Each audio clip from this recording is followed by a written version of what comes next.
Special thanks to the Texas General Land Office's Save Texas History program, educating Texans of all ages about our colorful past.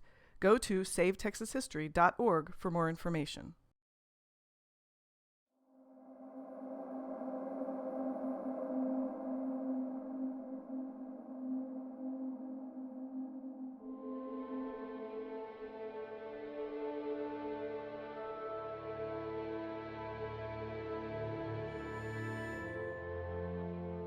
I'm Jeanine Plumer, and I own Austin Ghost Tours, and I'm here to tell you there's no such thing as ghosts as you believe them to be.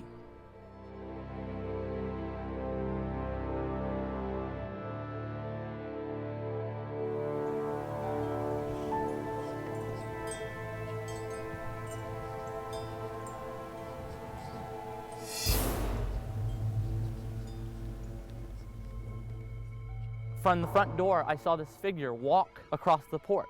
I have never experienced anything quite like this before, but the fact of the matter is, it's on my recording device. Haunted Texas travels across Texas to uncover the truth behind unexplainable events and explore the history of the land and its people. Today, we're in Peyton Colony, Texas.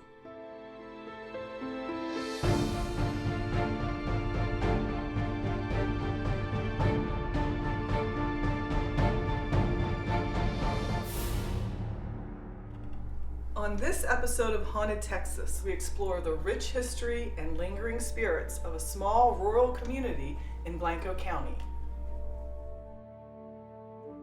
In 1865, following emancipation, former slaves created self-sustained communities. This is Peyton Colony, 9 miles east of the town of Blanco. Oh, this little light of mine, I'm gonna let it shine, this little light of mine. There were 250,000 ex-slaves following the war between the states. A handful of these people were determined to own their own land. Let it shine, let it shine, let it shine. I'm with Mr. Lawrence Coffey, Yeah. and where are we? At Mount Hope Baptist Church, Where? downtown Peyton Colony, How long have you lived here? 69 years. We were off Peyton Colony Road. Yeah. Is that house still there? No, because I was born in a one room shack, you know, just made out of one single board with a fireplace. What was your life like? You go to school, you work. You know, we went and picked cotton till December. Then we come home, and then that's when we started the school, right before Christmas. It was lots of work. When we started out, my dad, before we was born, they bought like 100 acres, and each family was granted so much land. To find out how ex-slaves obtained land in Texas following emancipation, Haunted Texas checked the National Archives, the Blanco Library, and went to the Texas General Land Office. We discovered that when Texas joined the Union in 1846, it retained ownership of its public lands. One way to get land was through a preemption grant, which required a person to improve claimed land for 3 years before filing for the deed of title. Residency was usually proven by using neighbors as witnesses. That's exactly what Peyton Roberts did. This is the preemption grant issued to Peyton Roberts in August of 1871, where it says that he is the settler on the property and we're staking a claim, and then we have a document 3 years later that Peyton Roberts comes back and again says, I've occupied this land, I've made improvements, I now would like to have title to the land. We see he had 2 other witnesses, one of which is James H. McCrocklin. His father, Jesse L. McCrocklin, was a slave owner. He owned 4 slaves, and it's not hard to imagine that a group of former slaves settling on their own property on a piece of Texas may not have been very popular with the local neighbors, which is why it's surprising that the son of a former slave owner is helping Peyton Roberts and his friends start this Freedman's colony immediately adjacent to their property. So after staking their claim on the land outside of Blanco, the group of new Texans returned to where they'd come from in Caldwell County. and fulfill the agreement made with the plantation owner that if they stayed on and worked through the harvest, they would each receive a wagon, a mule, a plow, a cow, a hog, some chickens, and a dog to start their farms. I read about him, coming in from Lockhart, and he come here and work. And then the story reads that he moved back to the landowner, and then the following year, the landowner came with him and helped him get started. Some of the original founding families' names were Coffee, Upshaw, Hardin, including Peyton Roberts, who was the first of the founders to die in 1888 at the age of 45.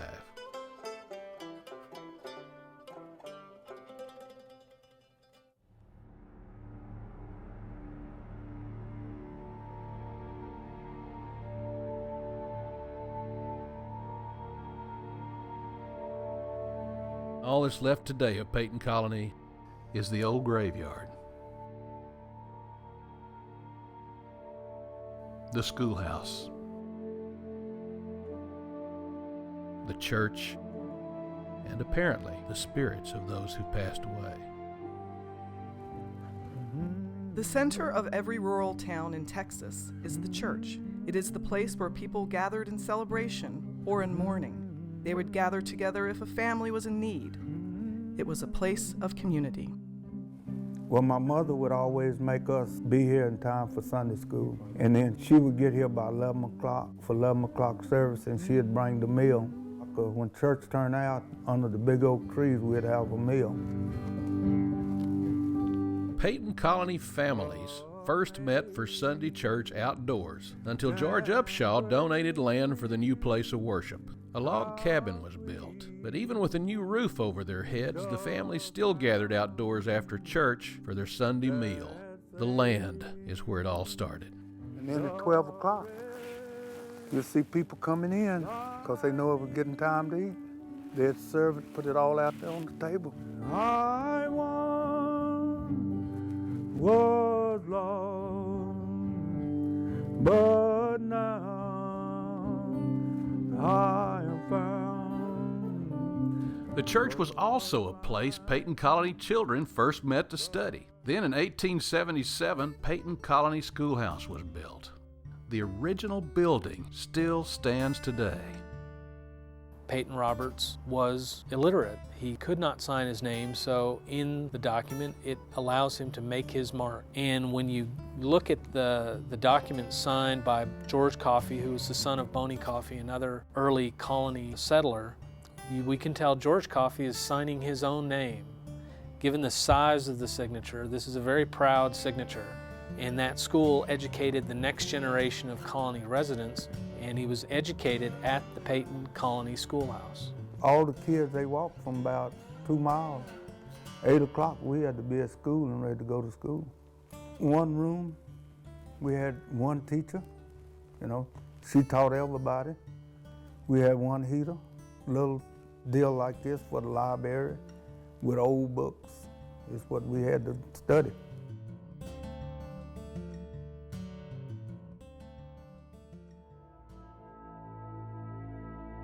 Tell me the story of the bell and your father. The bell was like a telephone. Different rings meant different things. If some family had a problem, they would come to the church and ring the bell. We was out there in the yard playing, and when he heard this bell ring, he jumped in his car, which was a Model A, and he come down and he found out that our auntie had passed. Like many rural communities, the young people moved away. As new families began to purchase the original Peyton Colony homesteads, strange visions on the property began to emerge. So Haunted Texas decided to investigate. We've always heard stories about rumors about ghosts in this area. Of course, I didn't really believe any of it until my brother, his friend, and he were having a picnic down by our creek, and they saw about 30 cloaked figures in different colored cloaks walking down the creek. And my brother didn't know what to think because they'd never seen anything like this before. And so they went and told my dad, who was working in one of our greenhouses. This piece of property has been farmed for probably 150 years. We're able to buy 30 acres out here. Thought we'd want to put greenhouses up, and then We found it had good soil, so we started farming. And, well, we turned up all sorts of things around here. Bits and pieces of tools, various little bottles, little porcelain dolls. But the real prize is an 1863 penny.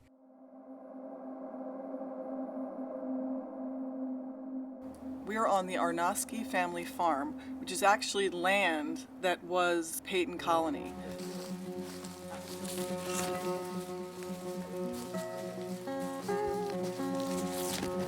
This fence was built at the end of the Civil War when the freed slaves inherited the property. And you can see that the ground level on this side of the fence is a lot lower than the other side. It's actually level on the other side, and that's from the erosion since the Civil War. And these walls line the road all the way 10 miles to Blanco from Wimberley into town.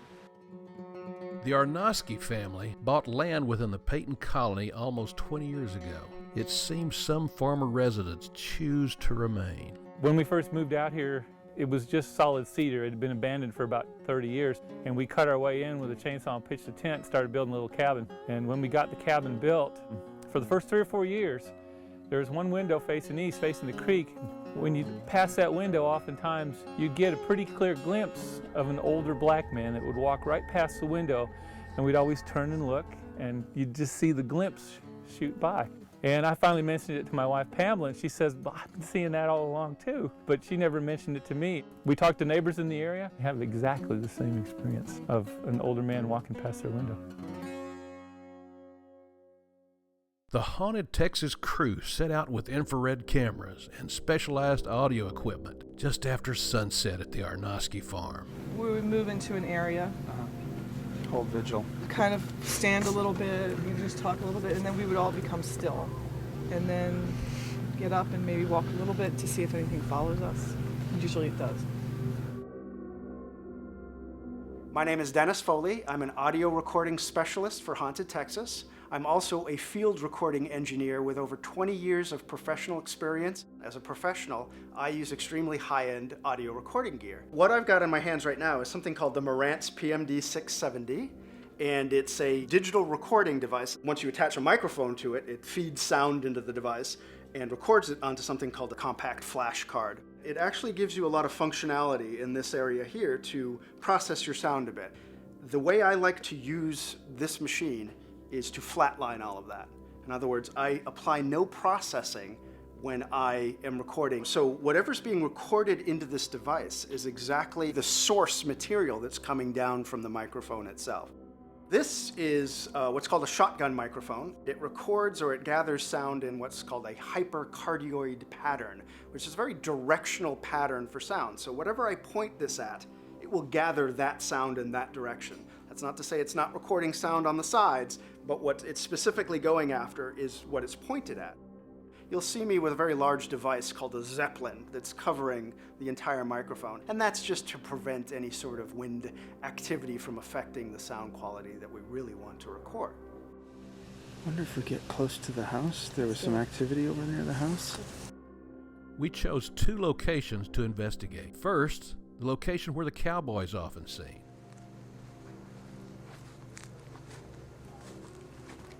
I was just sitting there watching TV and I saw somebody walk by, and I was thinking, there's nobody here. Why would somebody be walking by? And I looked out and I could not find anything. While we were just on the porch, there's something, clothing, something that you couldn't really make out in the dark, hanging on a line, and as Jeanine was talking, it started rocking, and it wasn't like wind, there was no wind, and then it stopped. We walked the Arnosky driveway, where another spirit had been seen. My brother was around 12. He was sitting in our upstairs loft and looking out the top window. It was about 9 in the morning. He saw this female figure walking up the driveway. It looked like she was in a wedding dress, and he got distracted when my mom called for breakfast, and he looked down the loft, and he looked back and the figure was gone. And then a few years later, my sister, about 2 in the morning one night, she woke up and she looked out her window and she saw the same figure he had, and she was a glowing figure at the end of the driveway.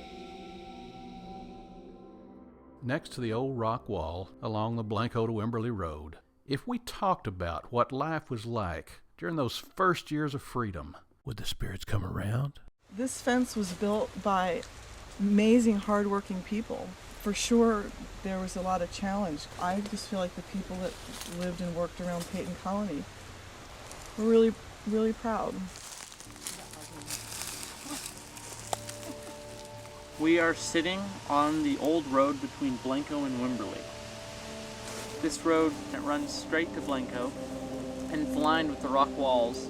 The freed slaves who farmed this land used the rocks that they gathered from the fields to build the rock walls, to separate their boundaries, and when they did have animals, to keep their animals inside.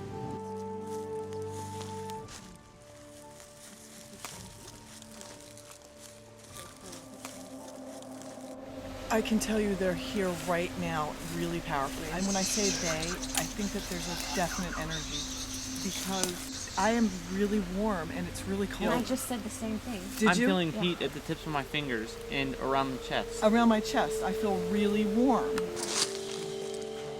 Okay, so something just happened again. What just happened? I heard a shh. I heard that too. You did? Where were? But you were way far away. Yeah, I heard it. Dennis, did you get that? We're here to tell your story. Did everyone hear that? Where I was sitting, there was something behind me the whole time. I don't know. I can't describe how I feel about this right now. It's a kid. I heard it. It was a kid. It wasn't a cat. It smells weird too. I don't smell anything. I smell it. It's weird. It's a weird smell, right? Tell me what happened.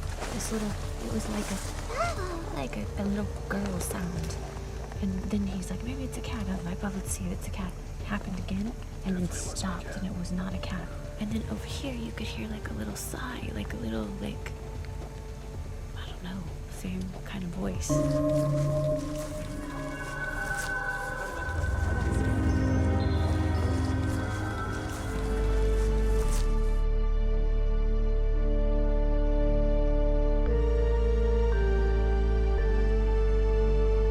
The most interesting, unexplainable phenomena we captured were audio phenomena called EVPs. What was extraordinary about the entire evening was that not only were we hearing sounds that were present as the team was investigating, but we were also capturing EVP on top of that. A lot of the investigative crew claimed to have heard a child's voice, people's names being spoken, that seemed to be appearing right next to them. That was not EVP phenomenon. That was physical acoustic sound. What just happened? I heard a shh. There was something behind me the whole time. An EVP, or electronic voice phenomenon, is a sonic anomaly that appears on a recording device that is unheard at the time of the recording. So only in playback do you hear the EVP. Now, there's a little filament, a plastic filament inside this device with a diaphragm that when sound comes in, when acoustical energy hits the mic, it vibrates this diaphragm and hits this plastic piece, which generates an electrical current, which is sent down into the recording device. That's the physical nature of sound. So when the human ear is translating acoustical energy, it's hearing it at a dynamic range between 20 hertz and 20,000 hertz.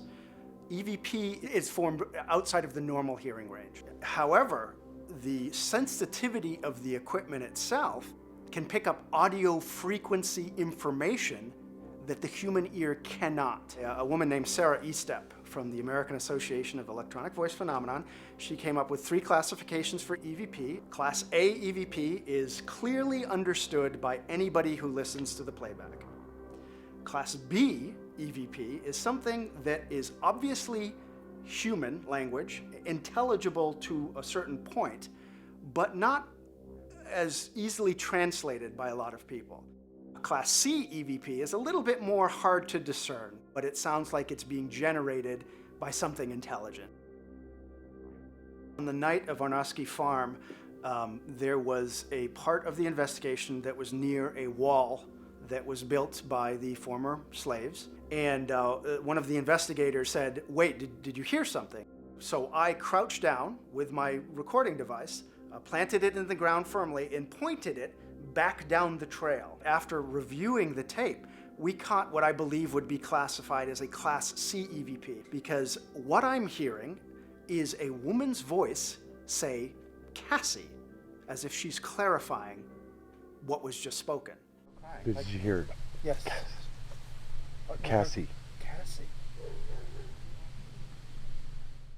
The version we just heard was the original source material, just what we recorded. The next version we're going to hear is the noise-reduced and a gain-increased version. And basically all we've done is stripped out unnecessary frequencies. We're not altering or editing the tape in any way other than to improve the quality of what we're hearing and increase the volume of the actual voice so that the listener can hear it clearly.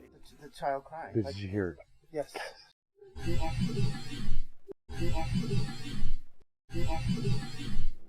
It's usually required that you ask a question first before the EVP response will appear. That response, in my experience, tends to appear within 2 to 3 seconds after you ask your question. The theory posited is that the discarnate entity is taking the sound energy that you've created and using that to manipulate frequency somehow to create language. Now, during that process, there's a limited amount of acoustical energy that it can use. Therefore, its responses tend to be very short. So the words that are usually spoken have to be very relevant so that the listener, the physical listener, understands that something is interacting with them in an intelligent fashion.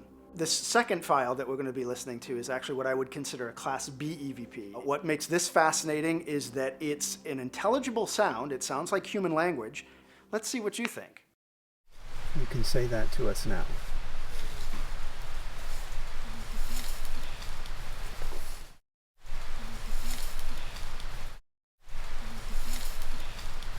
I hear the voice say, "It is the Saint Clair." Saint Clair was a patron saint of the poor. However, a colleague of mine listened to this same EVP and heard something completely different. Here's the noise-reduced version. You can say that to us now.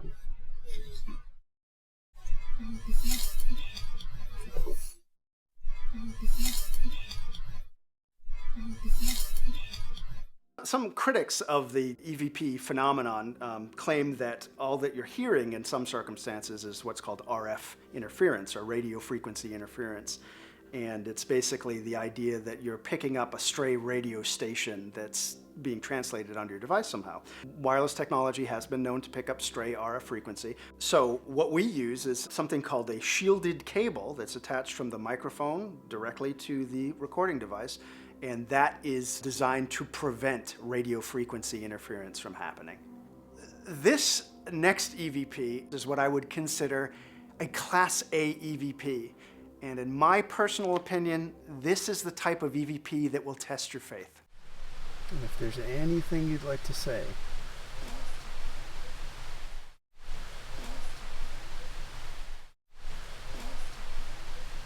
And here's the noise-reduced version of that same Class A EVP. If there's anything you'd like to say.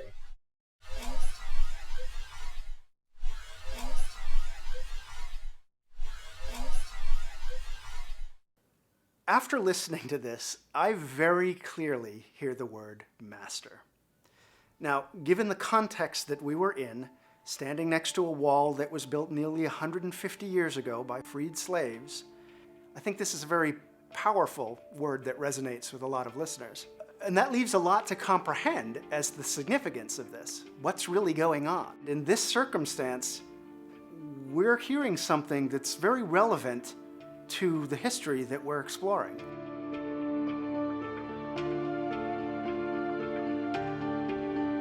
What's important to remember is that these squares on a map represent more than just spatial boundaries. These squares represent freedom. By staking their claim, by settling this land, these former slaves were joining together in a community of freedom, casting away everything that they'd been through in their lives and starting new lives, not only for themselves, but for future generations, many of whom still continue to live on this land. A lot of people will come up to me and say, well, have you captured spirit voices? Have you captured a ghost? And my mind is absolutely baffled by it. But the fact of the matter is, it's on my recording device. It's a kid. I heard it. It was a kid. Like a little girl sound.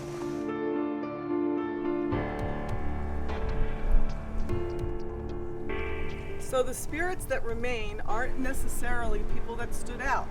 They're regular people who were born here, lived here, died here, and never knew anything else. So in all likelihood, the spirits that remain do so because of their attachment to the land.